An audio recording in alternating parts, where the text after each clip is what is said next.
and working b'derech Esa, b'derech Edom.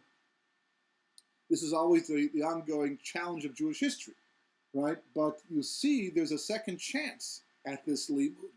There's another opportunity.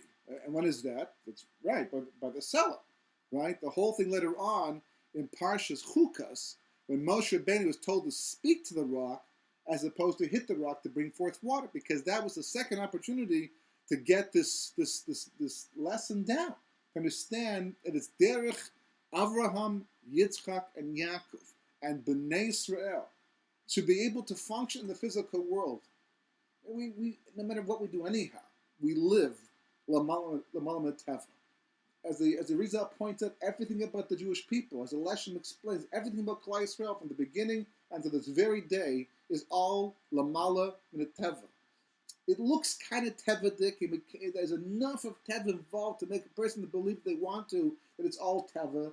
But when you stand back and look at the situation, including the fact that we're existing as a state today amongst all these nations of the world, and we're able to accomplish so much in spite of all the threat and all the pressure put on the Jewish people, if you stand back and you look, you have to say, as Tevadik, as natural as this actually looks, the Metzius, the reality is, it's not. It's supernatural. It's Lamal Teva. And that's what the Bible is supposed to teach us. That's the limud of the man. That's the limud of Torah. And that's the story of Klal Yisrael. And that's the level we're trying to get to and to get back to. And we will be living on in Yemos HaMashiach. It's hard to comprehend. It's hard to be used to it. We're so used to accomplishing things physically like Esav does and being involved in the world on that level. But we have to at least understand that's what we're about. We have to understand that's the tikkun for Klal Yisrael. Because when we do that, especially this week, this week there's a school on Yom Shlishi of the week of Parashas Beshallach to say Parashas Amat. It's brought down this morning. Goshi. This is the school. This is the mentality. This is the limud we're supposed to get out of it. We're supposed to appreciate as we're saying it and we're learning it. It's not just a story of bread from Shammai. It's not just a story of how Kosh Baruch Hu took care of us in the Midbar against all the odds. This is the story of the entire Jewish people that I'm sure we're going to find out at some point in history, who knows when or what, but I'm sure we're going to find that it's not a coincidence. The word money has built into it the word man, because it works exactly the same way. That's what Parnas is all about. And if you live in Eretz Yisrael, you know this for sure. You ask people at the time, people panic, they get all nervous, they get all scared. What's the matter? What's the problem? I can't pay the Makol bill this month. So what's the problem? Well, I don't know how I'm going to pay the Makol bill this month. Well, what happened last month? How did you do it last month? Oh, you won't believe the story. What a miracle. It was a fantastic nace. At the last second, this happened. Wow, it's amazing. What about the month before that? It was a bigger miracle.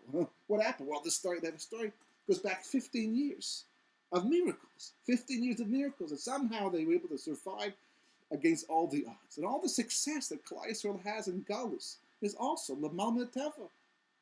So Kosh Baruch Hu gives it to us. He helps us out. We may work hard, but he gives it to us in the end. So you ask the person, so for 15 years, Hashem has been saving your life, and somehow, you've been living Lamal Teva, what's the problem? How do I know it's going to happen this month? Okay, I can't deny the past. I could.